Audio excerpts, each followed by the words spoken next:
following is part of Cornell Contemporary China Initiative Lecture Series under the Cornell East Asia program. The arguments and viewpoints of this talk belong solely to the speaker. We hope you enjoy. Welcome everybody to the second of 5 lectures in the Spring 2020 Cornell Contemporary China Initiative Lecture Series. I'm Jack Zinda from the Department of Global Development, and I'm excited to welcome Mindy Schneider of Wageningen University. Before we get started, I'd just like to note that she'll be talking for, I don't know, somewhere between a half hour and an hour. And after that, we'll also have time for a conversation and questions and answers. And we welcome questions from everyone in the audience. We have room until about 6 o'clock. And I'd like to thank our co-sponsors, which include the Department of Global Development in the College of Agriculture and Life Sciences, the Environment and Sustainability major, and the Polson Institute for Global Development. Without further ado, I'll pass it on to Mindy. Thanks. So, hello everyone. I'm really happy to be here. I did my PhD at Cornell and moved away in about 2013, so it's nice to come back. And I see my PhD supervisor sitting there in the back, so pressure's on. So to give just a little bit of background, I did research for my dissertation in China, and between 2009 and 2012, I was living and doing research in China in the Northeast and in the Southwest, and a bit in southern China as well. And so what I'll talk about today sort of continues on that bigger research project that's a bit older now, but still is very relevant because pigs are now absolutely everywhere. So to start, you know about the big virus that's all over the news and the headlines these days, of course, the coronavirus, or what is it again? What's it renamed? COVID-19, right? COVID-19, yes. But over the past couple of years, starting in around 2018, there was another virus that was very much also in the headlines in China and also around the world, which was African swine fever. Do people know about African swine fever? Have you heard of it, or is it sort of not so much? Well, so African swine fever is it's a virus that only affects pigs. It came into China in 2018, but the virus itself was first identified around 1920 in Kenya, and this is why it has the name African swine fever. So from 1920 to about the 60s or 70s, African swine fever made its way to Europe, where there were smaller scale outbreaks through the years. And around 2007, it started making its way east. In 2017, there was quite an epidemic in Russia, and that's the foundation of the virus getting into China in 2018 through northern China. And the idea is that there was some meat on a train, a passenger train coming from Russia, that was infected. And that sort of food waste from the train was then fed to pigs in northeast China. And that's the idea of how the virus actually got into the Chinese herd. So since 2018, this virus has spread throughout China to virtually all provinces. It's killed half of the country's swine herd, about 300 million pigs. And it's related to massively increased pork prices, lots of government attention, because this is a politically sensitive situation to have the pork price and the food price go so high. And so I think we could agree that this really is a crisis. This African swine fever has been a crisis, ongoing in this industry in particular. But the crisis is also framed as an opportunity in a couple of different ways that I want to highlight here. One, from the perspective of especially exporting countries, pork exporting countries, it's seen as a massive opportunity. So China's the largest producer and consumer of pork in the world, and it's mostly been self-sufficient in its production. So people in China eat the pork that's produced in China. So this kind of massive shortfall is really seen as a boon, a potential for exporters like the United States, Mexico, Japan, and others to profit from this crisis. It's also seen as an opportunity to really restructure trade in a longer term, so more than just sort of a temporary blip of this crisis in the immediate term. There's market analysts talking about this being a permanent or a long-term change in global trade.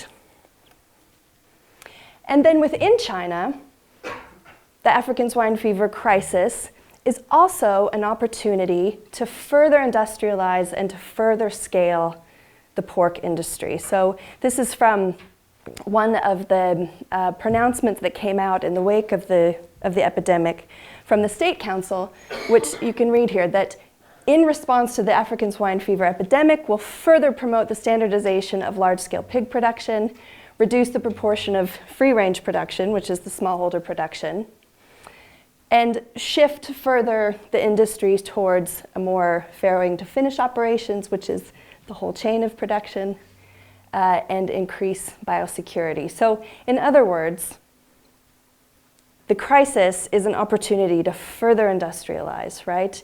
And this is a common, a common trope of defining the problems in the food system, and in pork in particular, which is what I know, as problems of the smallholder scale of production, for which large-scale industrial farming is the solution. This is something that recurs in different moments around different kinds of crises. And just to make this point a bit clearer, this is from the United States Department of Agriculture in 2008 when the epidemic first begins. And I just highlighted here, part of the discourse already coming out is that it's the preponderance of small farms that's to blame for the massive outbreak of the African swine fever. So the argument that I want to make is that at root, that this epidemic is the result of capitalist industrial agriculture, not of small farmers not knowing what they're doing. That the roots are in capitalist industrial agriculture and its fragile life forms. And I will talk a little bit about this, but really I would refer you, if you're interested, to read Alex Blanchet's work. Alex Blanchet is an anthropologist, and he's done remarkable work on industrial pig farming in the United States.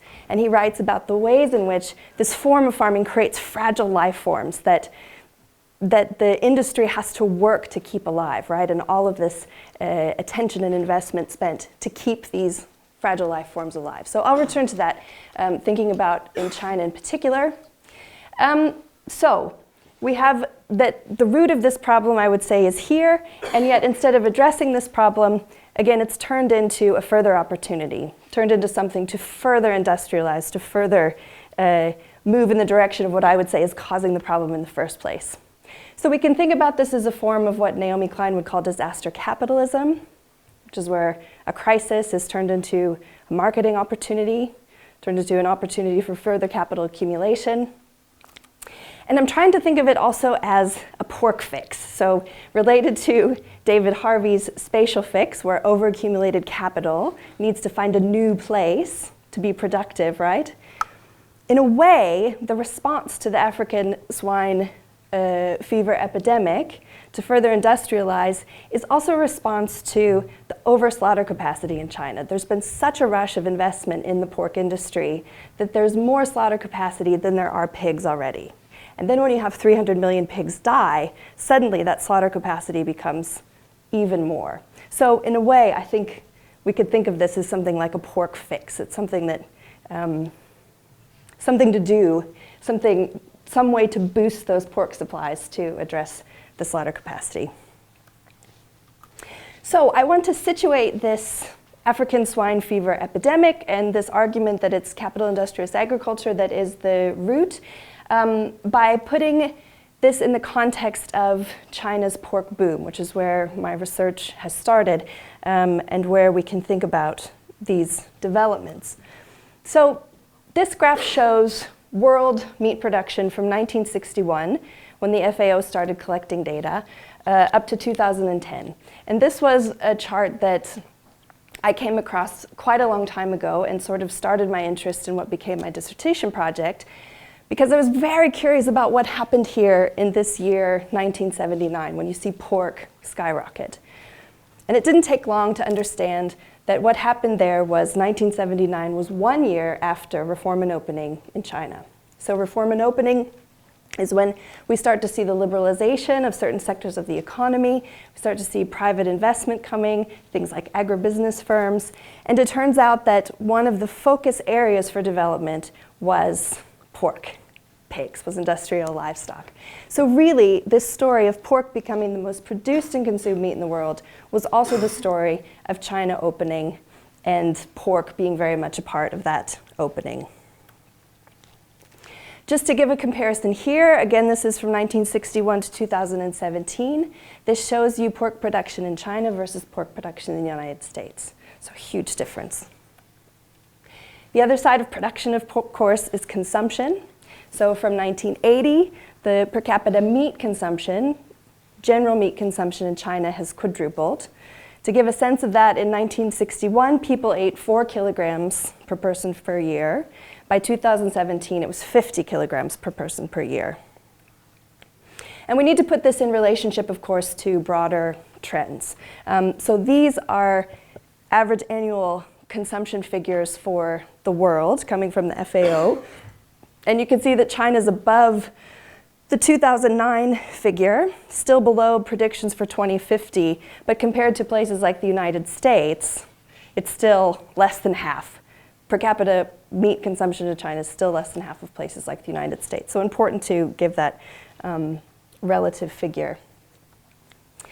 This, of course, do people know the meatification of diets? This is something you've done in your class. Okay, so Tony Weiss is a geographer who's written a couple of really important books, I would say, in this area, The Global Food Economy and The Ecological Hoofprint.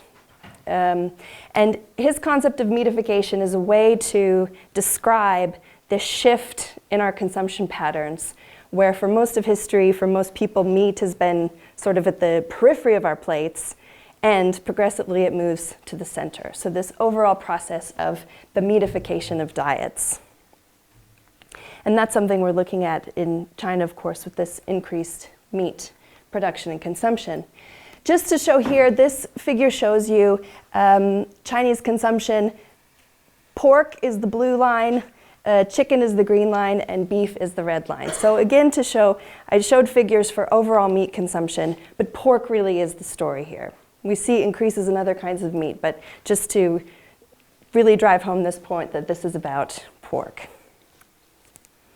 Putting all this together then, in this, well, we're not putting much together, just showing more figures here. From 2018, these figures are showing you comparisons between China and global totals in pork production, consumption, imports, exports, and swine production. And the key here is that we have about half of all the pork in the world produced and consumed in China, and we have more than half of all the pigs in the world in China. Now this is 2018, so this is before the African swine fever outbreak. There were 712 million pigs in 2018, and it was 300 million that perished or were culled in the African swine fever epidemic. So to take a little quick diversion, I just want to engage with the question of why pork is so important in this context and in this story of meatification. One thing that's central, I would say, is that pigs have a very long history. Pigs and humans have a very long history in China. So southern China was one of the places where wild boar were domesticated 8,000 to 9,000 years ago. And this was a mutualistic process where human settlements provided a pretty steady source of food for pigs, and then pigs also provided meat occasionally for humans, and importantly, they provided manure. So pigs and humans living together and domesticating pigs has happened for thousands of years, to the result that across China, there's about 100, well, not anymore. Until about 40 years ago, there was about 100 different breeds of very locally adapted pigs that were a result of 8,000 to 9,000 years of animal husbandry. And this doesn't show all of them, but just is, I think, a nice image to show some of the indigenous pigs and their spread. Pigs are also very culturally important. I think that so this is the character, the Chinese character jia, which means home and family.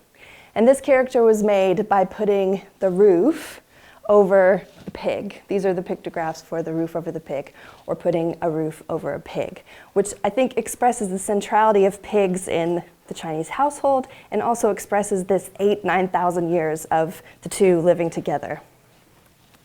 And these here just show you the way that that character evolved through these different periods, where in some you can really see the pig under the roof. Again, pigs really central to the household. So this is a ceramic model of a pig living beneath a privy. So again, each household would have a couple of pigs, and the pigs sometimes would be in the privy because it's easy to feed pigs there. Pigs will also eat the poo of the humans and very efficiently recycle all of the waste, the kitchen scraps, the agricultural scraps, and even the human poo into manure that can then be used. And this is one of the things that makes pigs such a great, I don't want to say a companion animal, but a great animal to use in these systems, because they will eat anything and they create this very valuable fertilizer. And indeed, it's that valuable fertilizer that's been sort of the most important thing, the most important reason for raising pigs all the way up till very recently. So this is a poster from 1959 bestowing the value of pigs for their fertilizer. So the key point here, and the reason I want to just take that moment to talk about that very long history, is that until very recently, until this reform era, it was pigs that were everywhere and not pork. People didn't eat very much pork. People ate pork once a year, maybe twice a year, but there were pigs. Most households had pigs. And that has completely shifted. This sort of spatial and social relationship has completely shifted. So here in this reform era, again, this is the post-1978 era where we see this boom, this pork boom. I think we can think in three main ways about pork politics, and there are probably others, but these are, I think, three important ways to think about it. One is pork becoming a political goal. That increase of pork production right after 1979 as a way to boost the amount of food in general, but meat and pork in particular, that's more available for people. And this really is quite a departure from the Mao era, when people ate meat. So for all of this history, people didn't eat very much meat. In the Mao era, people ate meat on coupon.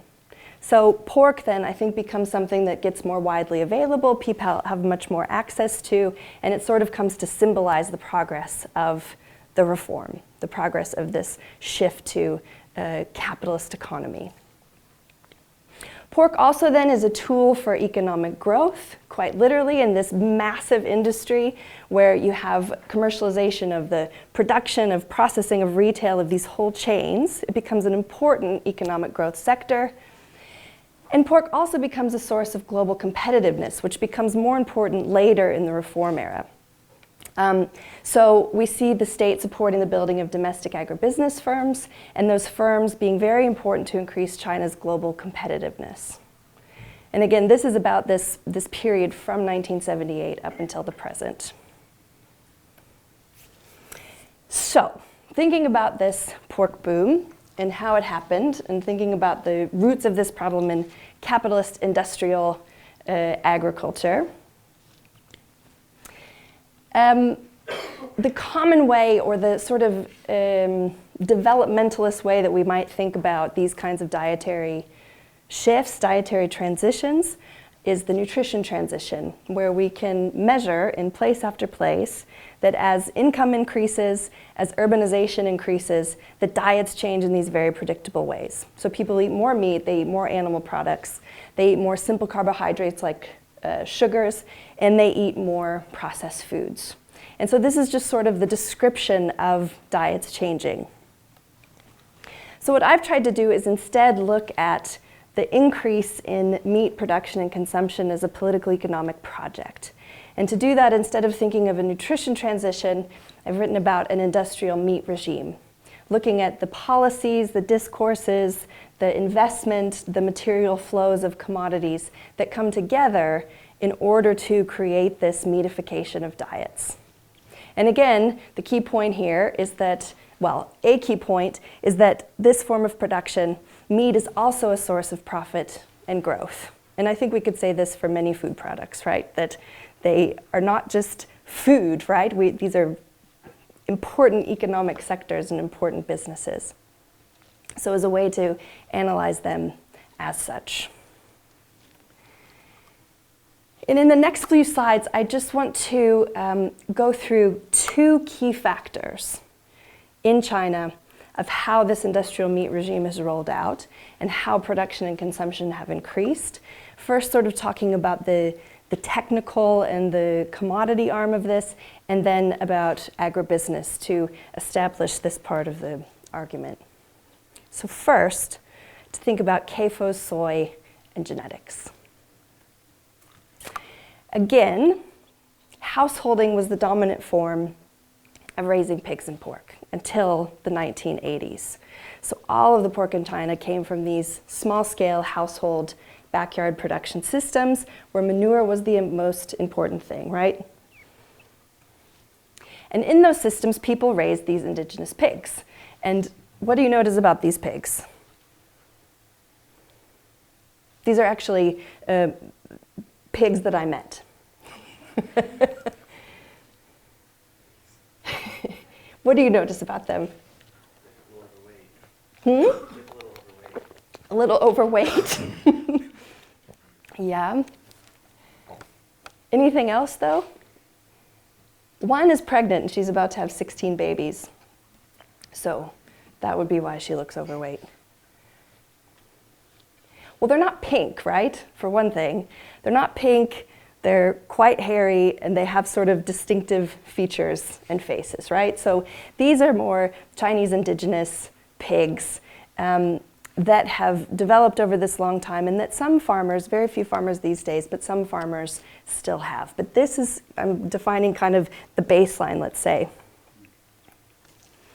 What we've seen with the pork boom and the introduction of this industrial meat regime is a shift in the genetics. This is one thing that I'm highlighting here, a shift in the genetics from these indigenous pigs to industrial pigs. So I mentioned that there was an agricultural livestock census taken in the 60s, where it was found that there were 100 different indigenous pig breeds with these 1,000 local varieties that I mentioned. And I interviewed someone in the Ministry of Agriculture who said that now 95% of China's production comes from imported industrial pig breeds, either in pure form or in hybrid. So this is a massive difference, a massive sort of replacement or displacement of, well, breeds of animals, but also of those genetics, right? And so the three main breeds that are in China these days are DLY pigs, which the D stands for Duroc, L stands for Landrace, and Y stands for Yorkshire. And these are the same three breeds that dominate industrial pig production anywhere in the world. Most of these pigs are pink. So this is a key difference I'm trying to point out here, is also the different way that pigs look, which becomes important to be a critical consumer of news about China in a way. So the industrial pigs are bred to exist and grow and thrive in the CAFO, the confined animal feeding operation. This is the so-called factory farm, right? This is a picture that I took in Iowa, but it could be taken in many places because the technology is quite the same wherever this is happening. So the pigs are bred to live in this situation, and their goal is to quickly as possible convert feed into lean meat. Yep. This form of production is the way that meatification happens in the world today. So more than half of all the livestock in the world, this is according to the FAO, these are FAO figures, are produced in intensive systems. So we can't think of this meatification of diets that Tony Weiss talks about without thinking about the industrialization of livestock agriculture. Yeah? Now in China, what this has meant is what analysts will call a trifurcation of the pork sector, looking at three different farm sizes that produce all of this pork. And this is data from Rabobank that's showing 2000 to 2015, And you have the largest share in 2000 as backyard farms, which they define as farms that raise 1 to 49 pigs, which I would say is not really a backyard farm. I would say a backyard farm is probably 5 pigs, 10 pigs at most. Then this specialized sector, which is 50 to 1,000 pigs. And then commercial farms, which are the big farms that we look at, right? 1,000 plus pigs per year. And what you can see is the backyard farmers' share declining, and then this middle scale increasing.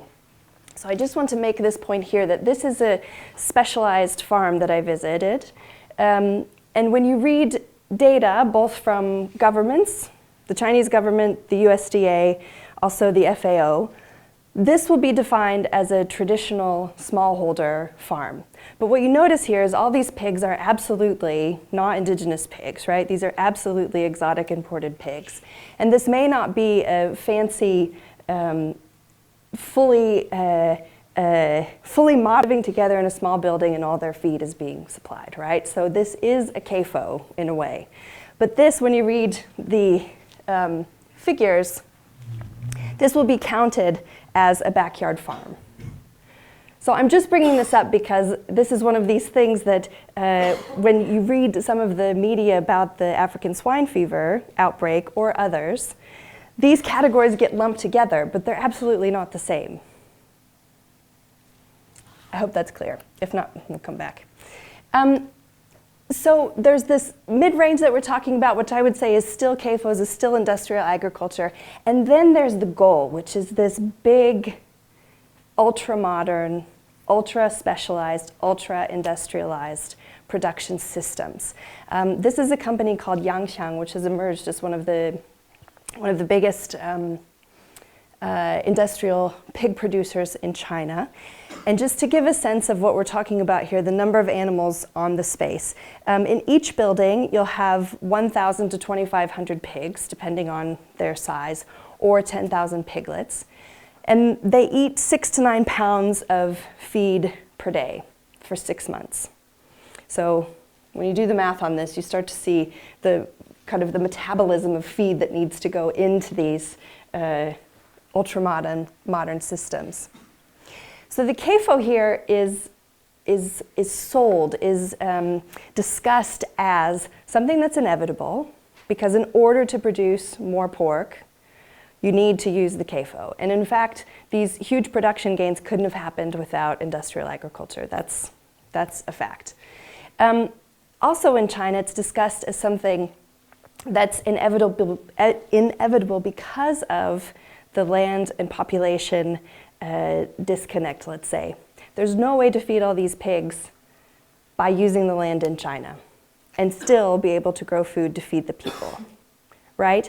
So it's sold as a land-sparing technology because this isn't very much land, and yet you can raise thousands and thousands of pigs on this small amount of land. But where we get into the problem, of course, is when we think about the land that's needed to grow all the feed to feed the pigs, which is not in China, but is coming from someplace else. So the third key in this technology package I'm discussing, the genetics for the pigs, the CAFOs, is the feed for the pigs. And so the central story of feeding China's pigs is about soybeans, which soybeans were liberalized in the 1990s. They were the first crop that the government chose to liberalize in the run-up to the accession to the WTO. And that was in anticipation of this pork industry that needed to grow. So there's a recognition that in order to grow all that pork, something had to be coming from outside. And it was decided that it would be soybeans. So soy is liberalized in the 90s. By 2003, China's the largest soybean importer in the world. By 2012, it imports 65% of global soy trade. I think it peaked at 72% in 2015 or so, but I might have that wrong. And this was such a significant change that it shifted China to becoming a net food importer. Soybeans are the key category of food imports, and pushed China by 2010 to importing 9% of the world's agricultural trade, mostly for soybeans, right? So this just shows you a comparison of China's soybean imports compared to total world imports in the bottom on blue. and projections for growth. Of course, those can change a bit in relation to things like trade wars. But you still see the point here. In this shift, not this shift, in the development of this flow, about half of the beans come from the United States and about half have come from Brazil. And increasingly more come from Brazil. So there's also been a shift in the geography of soy, with more and more soy from Brazil going to China instead of Europe. And this all happens in the context of agribusiness development in Brazil as well, and in China, and about the relationship between the two, how they're coming together. Yeah, so we've got the genetics, we've got the CAFO technology, and we've got the feed as kind of the technical heart of this boom, all of which is related to agribusiness. So this is the second key factor that I'm highlighting here in this industrial meat regime. To say that agribusiness didn't really exist in China before reform and opening, and in the 1980s and the 1990s, there's quite a push to develop domestic agribusiness firms. One example of these sort of homegrown firms is the Wen's company, which today is the largest chicken and pig producer in China. It started with Mr. Wen in the 1980s, who had an idea to get some of his neighbors grow out some chickens for him. It was a basic form of contract farming where you'd have a contract with a neighbor to feed some chickens, raise them out, and then they'd come back and he would slaughter them.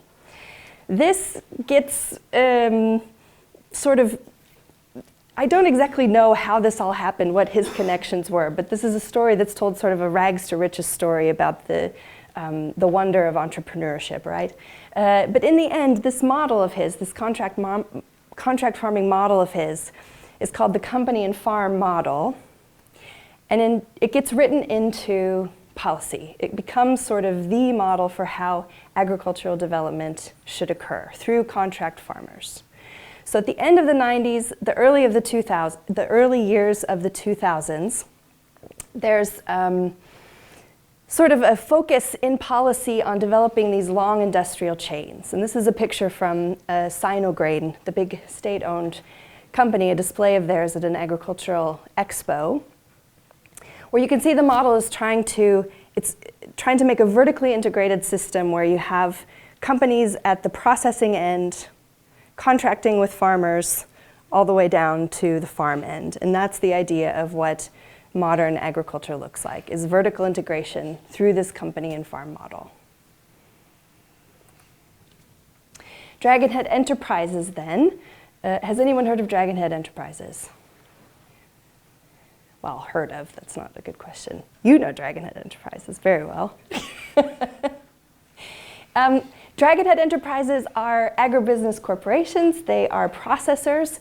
They're named Dragonheads because the idea is that they're like the dragon head and the dragon dance. That the agricultural processor is the head, and it leads the countryside essentially on this path of modernization. So then the farmers are the tail following the head.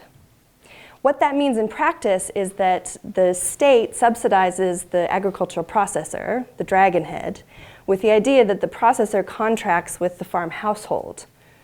And this process is called, they name it integration. And so the idea is instead of supporting farmers with subsidies directly, you support the processor.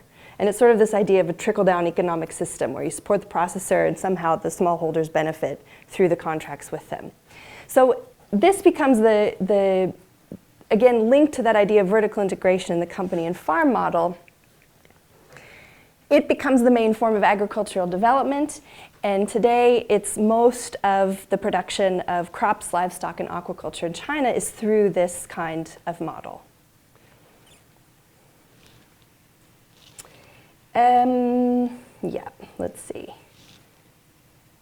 Dragonheads. So this is all domestic agribusiness. And just to take a moment to talk about also transnational agribusiness in China, it's also part of the story of how this pork boom happens and how all this this develops. So there is absolutely transnational agribusiness in China, though it's often operating through joint ventures. Not always, but often it's not just sort of the TNCs kind of coming in and taking over like we might think. It's more joint ventures and engaging in relationships with domestic firms. And just to show you quickly here, that there are TNCs in livestock genetics that have quite some operations and leading operations. In pig genes, so Hypor is the world's largest pig genetics company, and they also have been in China since I think the 80s. All of the world's top protein processors have operations in China. Most of them are through joint ventures with Chinese firms. Agricultural technology companies also operate in China, mostly through joint ventures. And then China also is in transnational agribusinesses. So Chinese firms also becoming transnational agribusiness firms. You have TNCs coming in and then also Chinese firms going out.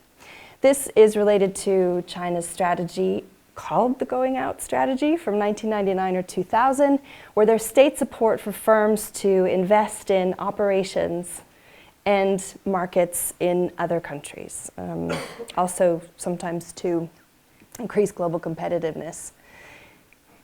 So this going out strategy has meant a wave of mergers and acquisitions in grain traders, which is directly related to pig farming because we're talking about feed here. So COFCO, the largest state-owned agribusiness firm in China, acquired Noble Agri and Nidera, which are a Singapore-based and a Dutch grain traders. Also in seed and agrochemicals, which also we can link up the chain to pork production. ChemChina acquired Syngenta a couple of years ago. Syngenta was the number 2 seed and agrochemical company in the world. And mergers and acquisitions actually in pork. So in 2013, Shuanghui bought Smithfield Foods. And Smithfield Foods, a US, Virginia-based pork producer and processor, at the time the world's largest pork processor. Shuanghui buys it, later changes its name to the WH Group, and it's the largest acquisition of a US firm by a Chinese firm in any sector. So again, this is really big, big business. And this also has implications for trade. So we have this boom, we have agribusiness firms, we have these technologies. Getting now back to ASF soon, thinking about some of the impacts of this pork boom. Well, that's not supposed to be that way. There we go.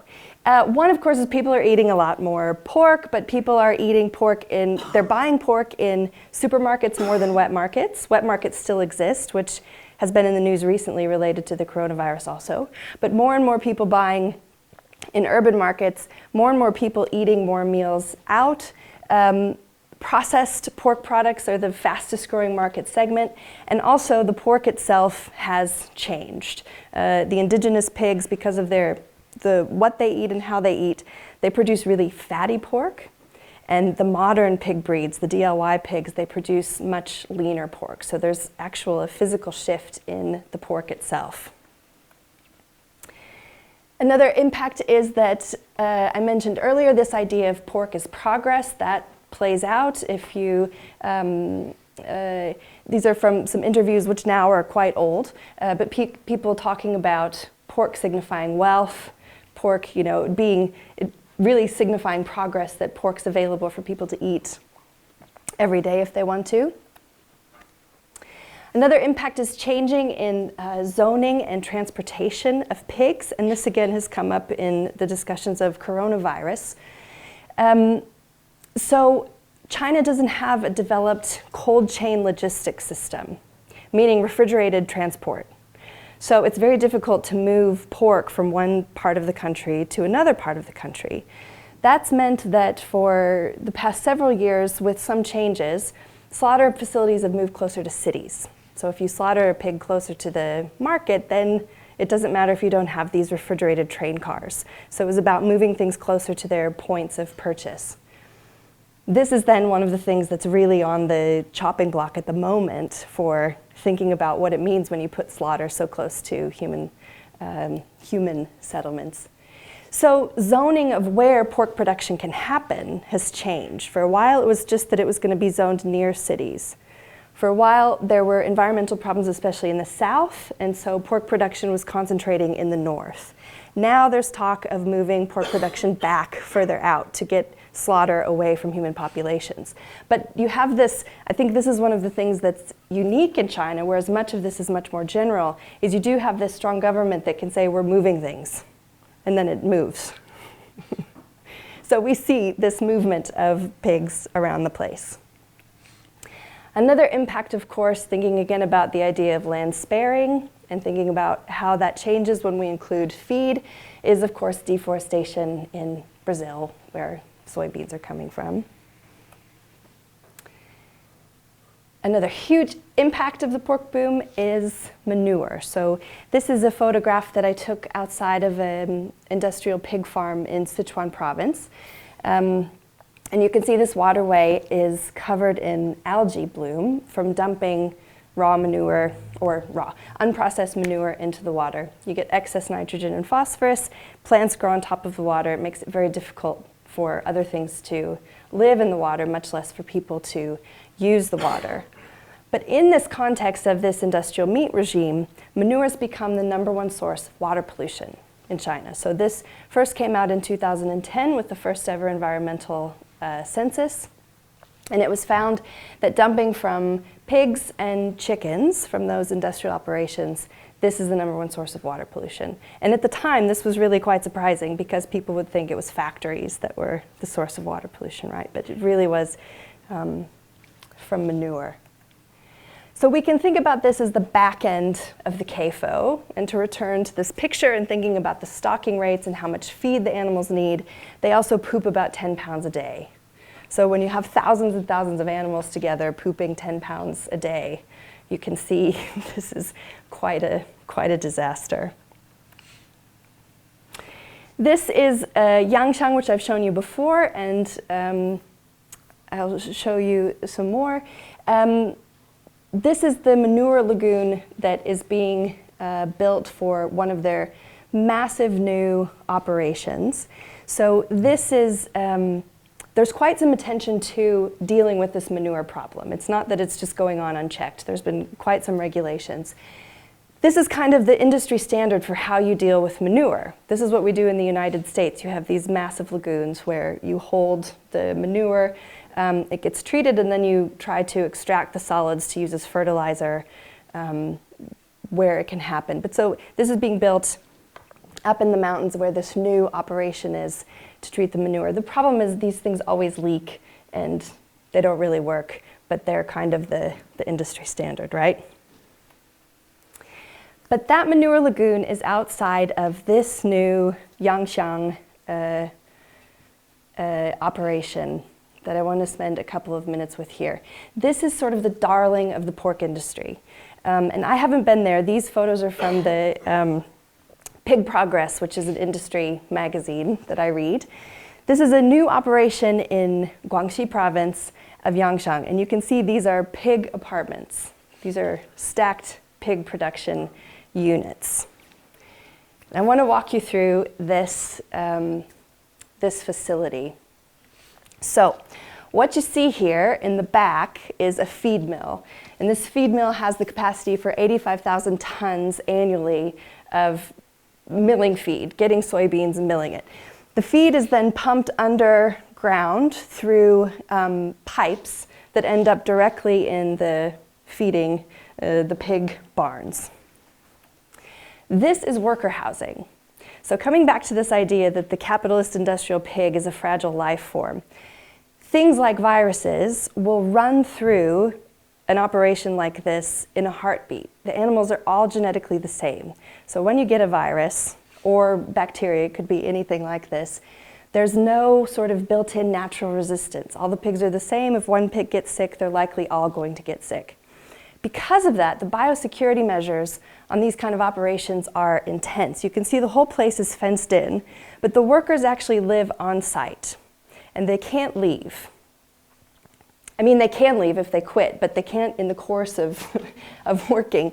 They live on site, and if they leave, then they need to be in quarantine This report said they're in quarantine for 2 days, but I visited farms where they're in quarantine for a month before they're allowed to work with pigs again.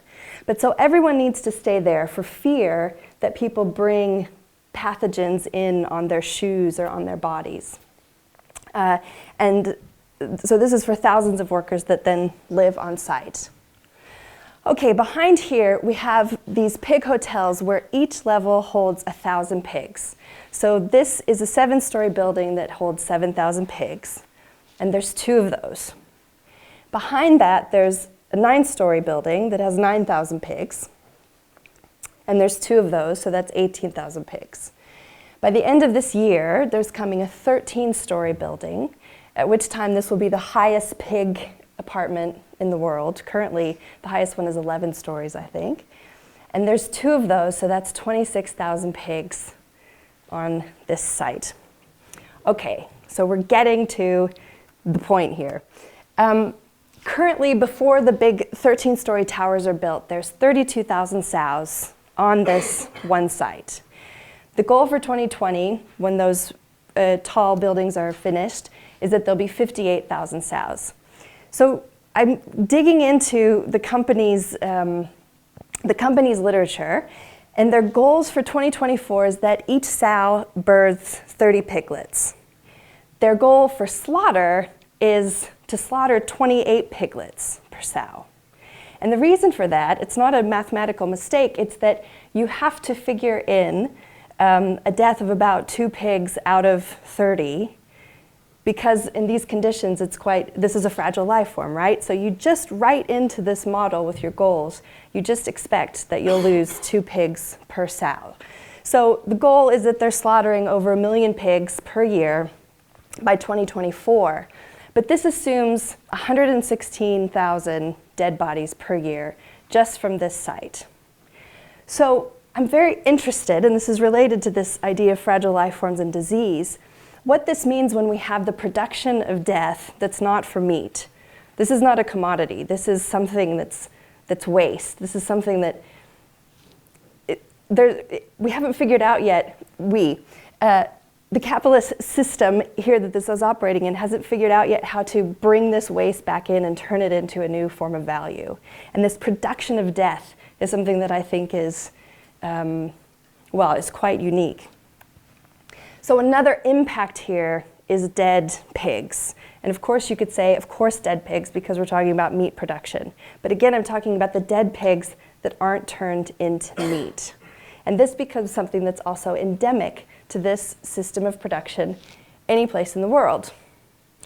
I took this headline from The Guardian just to show that this is not specific to China. So this is from the US.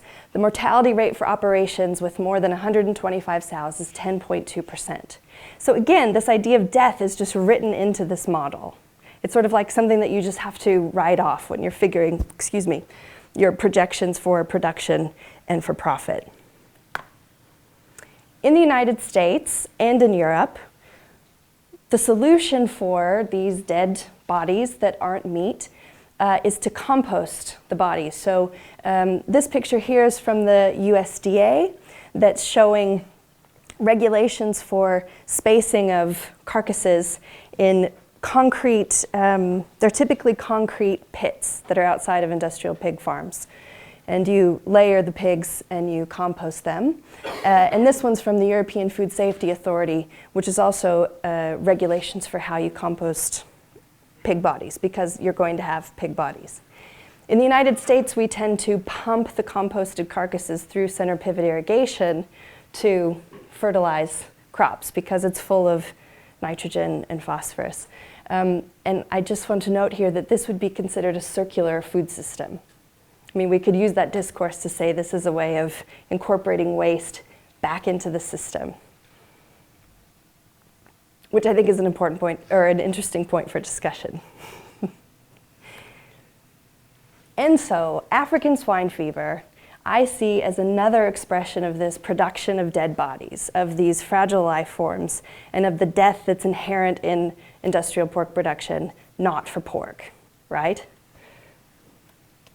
So at the moment, thinking about sort of the political ecology and the materiality of this form of death, there are these 300 million bodies to dispose of. So this also brings important environmental questions, right, about what do you do with these carcasses.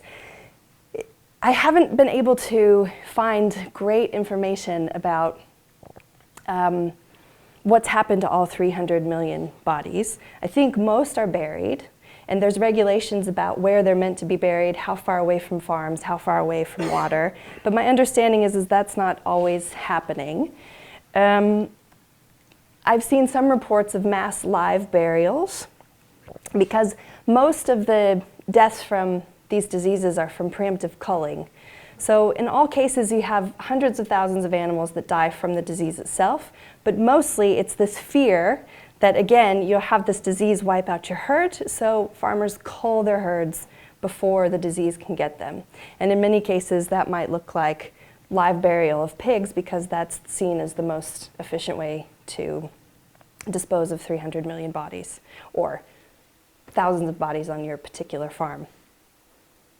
But there's lots of questions about this, right? Moral and otherwise. Also political ecological questions about these bodies, the materiality of these bodies, and what the bodies are full of also. Antibiotics, antibiotic-resistant disease-causing organisms, and they then become put in the ground or put next to water. And again, on the scale of 300 million bodies. The scale of this is hard to, for me, it's hard to get my mind around. So, coming back to this idea, this crisis turned into an opportunity. This is from a recent article in December in the New York Times about the African swine fever epidemic. And these two articles come right on top of each other. First, again, sort of laying the blame for the epidemic at the feet of the smallholder farmer, that we have, millions of traditional small farmers. And again, this is why I showed that slide of the trifurcation and that specialized scale of production, which is still a CAFO, but this is what's being referred to as traditional small farmers. And I think in our mind, we see traditional small farmers as sort of peasant farmers with a couple of pigs, right? But that's not, first of all, there aren't that many of those left, and that's also not what's referred to in these sorts of discourses. And then again, so we have that this is a problem of smallholder farmers who don't know what they're doing and are unruly, right? This is the discourse. And that the solution then is to invest in and subsidize of this massive industrial capitalist pork system. So the crisis to opportunity idea, this disaster capitalism idea with African swine fever, is also not new. In 2006 and 2007, there was an outbreak of blue ear pig disease, which is called PRRS, in China. About 20 million pigs were culled, and again, 200,000 to 300,000 also died from the virus. And immediately after that, in the 2 years after that, the measures and the policies from the central government were to further industrialize, further standardize, and further scale the pork industry. So you can see, if you look at historical data of farm size, right, the distribution, the years after this epidemic, there's a massive spike in the number of larger scale farms. So we're seeing sort of a repeat of the response to this epidemic. And interestingly enough, this epidemic happened also in the year of the pig in China, and the ASF virus happened in the year of the pig. They're 12 years apart. So I don't know what that means, but it seems a little bit woo-woo to me. So again, I think that the important piece of this, and the important piece that's missing from most of I'm talking more about popular analyses of something like the African swine fever virus and others, is that it misses this idea that we've created this system with these incredible fragile life forms, and we've then multiplied the scale of how we produce these life forms, and then that becomes the proposed solution for the problems that creates, right? And this doesn't figure into the discourses at all. Again, the discourse is that it's the small-scale farmer who doesn't know what they're doing that's backwards, and that the solution is this modern form of agriculture. But this, I think, is the key. Just to end, not on a full doom and gloom. I always like to say that meat is not a monolith, so it's important also to be very clear about the kinds of meat we're talking about. And by kinds of meat, I mean the meat that results from the different kinds of production systems and the relations that make up that production system. So also in China, there are farmers that raise local pigs. I mean, these are all farms that I met all of these pigs. They still do exist. There's, of course, green food, there's local food, there's organic foods, there's farmers markets, there's community-supported agriculture, there's people breeding boutique pigs for very specialized markets, especially for wealthy consumers. So all of these things also exist. There's a less meat initiative that the central government put out in 2016, urging that China should eat 50% less meat by 2050, 2030. So there's recognition, of course, of these problems. But as a colleague from the Beijing Farmers Market would say, these initiatives, they exist, but they're far from being mainstream. And I think he puts this beautifully, that both the state and a large proportion of society consider modernization and capitalization of agriculture as the only way to maintain the country's food security, safeguard its food safety, and remain competitive in relation to foreign products. And I would just add here that there's been surveys of consumers in China about trust in the food system.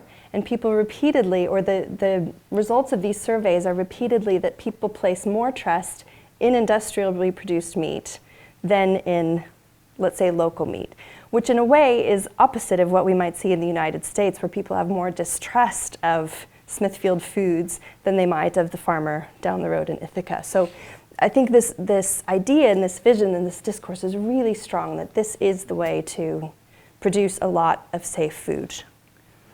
And on top of that, we have this crisis that's being turned into an opportunity. So I want to mention these other things happening, and yet I still think that the problem is much bigger than these potential alternatives.